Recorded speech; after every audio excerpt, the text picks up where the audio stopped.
मेरे पीछे जो बिल्डिंग इस वक्त आप देख रहे हैं वो कर्नाटका हाई कोर्ट है, हाई कोर्ट ऑफ कर्नाटका। और ये खूबसूरत बिल्डिंग 1884 में बनी थी। 1884 में बनी थी, इसका मतलब ये कि ब्रिटिशर्स ने इसे बनाया था। और ब्रिटिशर्स ने जब ये बिल्डिंग बनाई थी और ये पूरी सिस्टम वो लेकर आए थे, तो जाहिर सी बात है वो भारत के लिए नहीं लाए थे, क्योंकि उस वक्त तक हमें आज़ादी नहीं मिली थी। तो उन्होंने ये सभी नियम कानून और ये सभी जो भी ढांचा, जो भी इंफ्रास्ट्रक्चर हैं हमारे पास, ये सभी वो अपने हिसाब से वो लेकर आए थे। इसीलिए यहाँ पे जितने भी फैसले अभी भी दिए जाते हैं या किसी भी भारत की कोर्ट में फैसले दिए जाते हैं, वो उन्हीं नियम कानूनों के आधार पर दिए जाते हैं जो कि ब्रिटिश के ज़माने की जो चली आ रही है, आज भी चली आ रही है। और आपको आश्चर्य होगा अगर आप स्टडी करेंगे तो भारत के नियम और जो हमारे जो लीगल सिस्टम है उसमें कई ऐसी ऐसी चीज़ों का इन्फ्लुएंस है जिससे हमारा कोई लेना देना बैठता नहीं है। जैसे कि नॉर्मन कॉन्क्वेस्ट ऑफ इंग्लैंड 1000 साल पहले की घटना है, उसका इन्फ्लुएंस है एंग्लो सेक्शंस लॉज में। मैग्ना कार्टा 1712 में साइन होती है, वहाँ पे उसका इन्फ्लुएंस हमारे लॉज में है। तो ये जो भी नियम कानून, ये जो सिस्टम है, वो ब्रिटिशर्स लोग अपने हिसाब से लाए थे। अब जब कानून ही हमारे परिदृश्य में ठीक नहीं बैठता, हमारे सोसाइटी के बैकड्रॉप में मिसफिट है, तो कानून के आधार पर फैसले कैसे सही हो सकते हैं। इसीलिए एक आम भारतीय को कानून और कानूनी पद्धति पे भरोसा नहीं है। ये जो मेरे पीछे जो आप बिल्डिंग देख रहे हैं, ये आप न्यायालय समझ रहे हैं और ये आपकी भूल है। ये न्यायालय नहीं है, ये कानूनालय हो सकता है, क्योंकि यहाँ पे कानून के आधार पर फैसले दिए जाते हैं। अब फैसला देना एक बात है और न्याय मिलना बिल्कुल दूसरी बात है। इंसाफ मिलना एक बात है और न्याय मिलना और फैसला सुनाना ये दूसरी बात है। तो यहाँ पे वर्डिक्ट पास की जाती है। इस तरह के किसी भी कोर्ट्स में वर्डिक्ट पास की जाती है और जस्टिस मिले या ना मिले इसकी कोई गारंटी आपको नहीं दे सकता, कोई नहीं दे सकता, क्योंकि वर्डिक्ट और जस्टिस दोनों में बहुत अंतर है। कभी कभी वो मैच कर जाते हैं, ये आपका नसीब, और कभी कभी नहीं मैच करते। तो इसलिए वो तारीख पे तारीख होता रहता है। तारीख पे तारीख इसलिए होता है क्योंकि ये जो भी पहले दिन से प्राइमा फेसाई ये सिस्टम गलत है। पहले दिन से जो भी कानूनी व्यवस्था के आधार पे यहाँ पे इंटरप्रिटेशन और मिस इंटरप्रिटेशन हो रही है लीगल लॉज की, वो प्राइमा फेसाई गलत है। प्राइमा फेसाई ये शब्द, इस तरह के काफ़ी शब्द हमने अपने लीगल सिस्टम में रखे हैं। कुछ लैटिन से चुराए हैं, कुछ ग्रीक से चुराए हैं। और prima facie, locus standi, suo motu, suo पतलो, इस तरह के ऐसे ऐसे शब्द हैं हमारे लीगल सिस्टम में जो कोई तमिलनाडु के गाँव में बैठा आदमी उसे समझ में नहीं आता। और इसीलिए उसकी पहुंच से लॉ एंड ऑर्डर, ये लीगल सिस्टम हमारा बहुत बाहर है। हमारे जितने भी लॉज है, जो आईपीसी है, Indian penal code 1860, Indian police act 1861, CPC, CrPC, ये सभी जितने भी हमारे नियम कानून हैं, ये सभी उस ज़माने के चले आ रहे हैं, ब्रिटिश ज़माने के। और ब्रिटिशर्स ने ये जितने भी लॉज वो लोग लाए थे अपने हिसाब से लाए थे, कि हम सभी जानते हैं। कुछ लोग ये कहते हैं कि इंडियन पेनल कोड जो है 1860 का, वो आयरलैंड को उन्होंने ऑक्यूपाई करके रखा था, तो आयरिश पेनल कोड का एक रिप ऑफ है। तो ये हमने कभी सोचा नहीं कि उस नियम कानून को अपनी हिसाब से लोकलाइज हम कैसे करते, इस पे हमने कभी सोचा नहीं, क्योंकि पेंडिंग चीज़ें इतनी हैं कि किसी को इस बारे में सोचने की फुर्सत नहीं हुई। पेंडिंग केसेस आज भारत के कोर्ट्स में 4 करोड़ 70 लाख केसेस पेंडिंग है। सुप्रीम कोर्ट में करीब 70,154 केसेस पेंडिंग है। और ये 1-2 महीने पहले की डेटा मैं आपको बता रहा हूँ, जो मैंने पार्लियामेंट में सुना था हमारे मिनिस्टर साहब को कहते।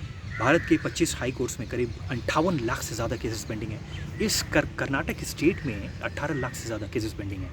और इसमें से 20 से 30 साल के केसेस कई हैं, जो करीब 2000 से ज़्यादा ऐसे केसेस हैं जो 20-30 साल से पेंडिंग हैं। तो आप समझ सकते हैं कि ये केसेस कंपाउंड हो रहे हैं। और आज जजेस की संख्या भी वैकेंट है। करीब 25 हाई कोर्ट में से जो 1104 हमारे जजेस होने चाहिए थे, उसमें से करीब 387, करीब 35-37% ये रिक्त हैं, ये खाली हैं। इस हाई कोर्ट में, Karnataka high court of Karnataka में ही जो 62 जो इनकी स्ट्रेंथ है जजेस की, उनमें से 45 अभी हैं जजेस और बाकी वैकेंट है। तो करीब कितने हो गए, 20% से ज़्यादा वैकेंट जजेस की संख्या, और केसेस बढ़ रहे हैं। तो आप समझिए कि लोड कितना है। कोई भी इंफ्रास्ट्रक्चर, कोई भी संस्था एक सीमा से ज़्यादा लोड को नहीं सहन सकती है। तो वही चीज़ होता है, कानूनी व्यवस्था चरमराती है। उसका कारण यह है कि केसेस बढ़ रहे हैं और उतनी संख्या में वो जजेस नहीं हैं और हम उलझ गए हैं सब चीज़ों में। तो उस दिन का इंतज़ार करें क्या हम, कि जिस दिन ये 10 करोड़ केसेस पेंडिंग हो जाएंगे, या फिर एक दिन 15 करोड़ केसेस पेंडिंग हो जाएंगे और हमारी व्यवस्था पूरी तरीके से चरमरा जाएगी और एक त्राही मच जाएगी। उस दिन हमें पता चलेगा कि हमने ये जो prima facie, locus standi, suo motu और सुओ पतलो, ये सब जो किया 60-70 सालों तक, उसका कितना खामियाजा हमें भुगतना पड़ा। पहले दिन से ये जो हमारी जो सिस्टम है ये हमारे लिए लोकलाइज नहीं थी। इसी चीज़ को चीफ़ जस्टिस ऑफ इंडिया ने कुछ दिन पहले स्वीकारा था। अच्छी बात है कि इसे कम से कम किसी चीफ़ जस्टिस ऑफ इंडिया ने स्वीकार तो किया इस चीज़ को। और एक और अच्छी बात हुई थी कुछ दिनों पहले जो चीफ मिनिस्टर्स और जजेस की मीटिंग हुई थी जिसमें हमारे प्रधानमंत्री जी भी मौजूद थे। उसमें ये बात कही गई थी कि मीडिएशन बिल लाया जाएगा जो पिछले साल लाया गया है उसे त्वरित कार्रवाई उस पर की जाएगी संज्ञान लेकर और लोकल लैंग्वेजेस को अलाउ किया जाएगा कोर्ट में। तो ये मीडिएशन बिल जो 2021 का है उसमें अभी पार्लियामेंट्री की स्टैंडिंग कमेटी ने कुछ अपने रिजर्वेशंस किए हैं। उन्होंने कहा है कि शायद क्लॉज 26 को लेकर उनकी अपनी लिमिटेशन है। प्री लिटिगेशन मैंडेटरी अगर हो तो केसेस बढ़ जाएंगे, ऐसा उन्हें लगता है। मुझे कुछ और लगता है। मुझे लगता है कि ये अगर मैंडेटरी हो मीडिएशन तो इसमें केसेस बढ़ेंगे नहीं और ये इसमें हम बेहतर दिशा में आगे बढ़ेंगे। खैर ये अपनी अपनी सोच हो सकती है, लेकिन लोकल लैंग्वेजेस जितनी जल्दी हम इसमें इन सब कोर्ट्स में हम इंट्रोड्यूस करें। लोकल लैंग्वेजेस क्यों, भाषा सिर्फ भाषा नहीं होती, वहाँ की पूरी इकोसिस्टम होती है। क्यों हम अपने स्टेट में अपनी तरीके के पहनावे में नहीं रह सकते?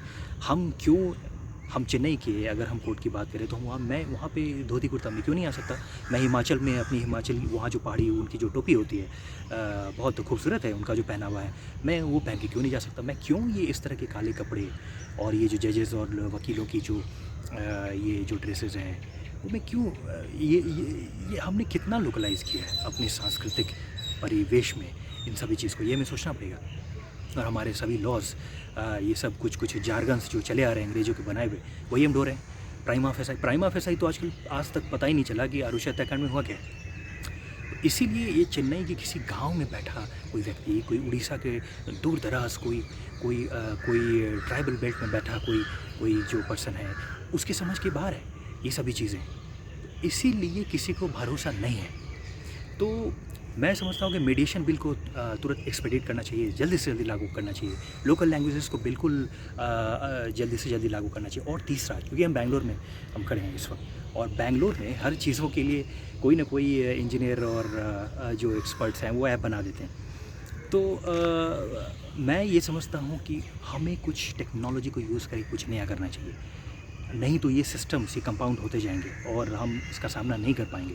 आप समझिए इस चीज़ को कि डेली केसेस बढ़ रहे हैं और कंपाउंड हो रहे हैं और हमारे पास उतनी पीठ नहीं, उतने जजेस भी नहीं हैं। इसलिए इस तरीके से नहीं चल सकता सिस्टम। तो जस्टिस के लिए लोग यहाँ तक आएँ, इससे बेहतर ये होगा कि जस्टिस लोगों तक जाए। आप समझिए इस चीज़ को मैं क्या कहने की कोशिश कर रहा हूँ। हम फिंगर टिप पे अगर जस्टिस नहीं दे सकते अपने लोगों को तब तक जस्टिस का कोई मतलब नहीं है, क्योंकि जिसके साथ इनजस्टिस हुआ है वो यहाँ तक नहीं आ सकता। आपके कानून आपके बनाए हुए कानून के आधार पे आप जो फैसले सुनाएंगे और फिर जो तारीख पे तारीख होगी, फिर किसी वकील को हायर करना पड़ेगा। फिर वो वकील अपने अपने तरीके से इंटरप्रेट कर सकता है, जैसा कि हमने दामनी फिल्म में देखा। उससे कोई समाधान नहीं होगा। इतनी खामियों के बावजूद भी अगर हमारा लीगल सिस्टम बचा है तो वो केवल उन कुछ चंद ईमानदार और ऑनेस्ट वकील और जजेस ऑफिसर्स की बदौलत। कई ऐसे वकील हैं बहुत ईमानदार हैं, कई ऐसे जजेस हैं जो बिल्कुल ही सच्ची निष्ठा और ईमानदारी से पूरी ज़िंदगी उन्होंने अपने त्याग तपस्या से हमारे सिस्टम को बचा कर रखा है। तो ये अभी तक की बात ये हो गई। आगे हमें क्या सोचना है भविष्य के लिए, ये हमें समझना पड़ेगा।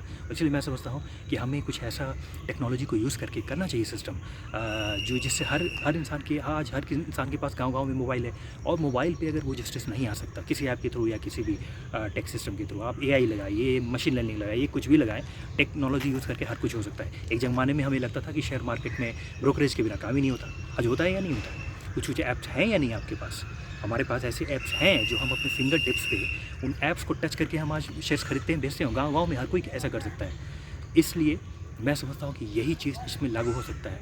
हाँ, एक मिनट। तो ये मुझे लगता है कि ये हमें सोचना चाहिए। हम कर सकते हैं, इच्छा शक्ति अगर है हमारे पास तो हम कर सकते हैं। हमें करना है या नहीं? Yes sir, coming sir. तो मुझे लगता है कि ये 3 चीज़ें, मीडिएशन बिल जल्दी से जल्दी लागू होना चाहिए और लोकल लैंग्वेजेस को कोर्ट में जल्दी से जल्दी लागू किया जाना चाहिए। और सबसे बड़ी चीज़ जो ये होगी जिससे इंसाफ की तरफ हम आगे बढ़ेंगे, जस्टिस, न्याय की तरफ। आज ये कानूनालय इंसाफ न्यायालय नहीं है, जो कि कानून फिल्म में अशोक कुमार कहते हैं। BR चोपड़ा की जो 1960 में कानून फिल्म आई थी उसमें ये बात कही गई थी कि मिलॉर्ड, कानून वही दिखता है जो इंसान उसे दिखाता है, और इंसान का कभी दिल धोखा देता है तो कभी हाँ। तो ये कितना ये जस्टिस की तरफ हमें ले जाता है, ये जो सिस्टम है, इस पे हमें कभी इंट्रोस्पेक्शन आत्ममंथन करना चाहिए। मैं समझता हूँ कि भारत की टेक्नोलॉजिकल जो भी हमारी मैन पावर है, उसे यूज़ करके हम ऐसे सिस्टम बना सकते हैं कि हर इंसान के पास अपने मोबाइल में वो अप्रोच हो कि वो त्वरित रूप से उस मोबाइल को यूज़ करके यहाँ तक आ सके, बजाय इसके कि ये कि वो उन्हें यहाँ तक फिज़िकली आना पड़े, फिर तारीख पे तारीख करना पड़े, फिर 20-30 साल केसेस पेंडिंग हों।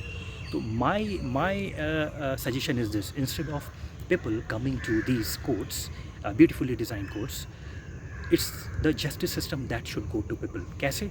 वो उसके कई तरीके हैं, ऐसा नहीं है कि यह संभव है। ऐसा कई अलग अलग क्षेत्र में हुआ है, लीगल सिस्टम में भी हो सकता है। Let the justice go to the common people. और हमारे जो टेक टैलेंट है, उसमें इतना एक हुनर है, एक कैपेबिलिटी है।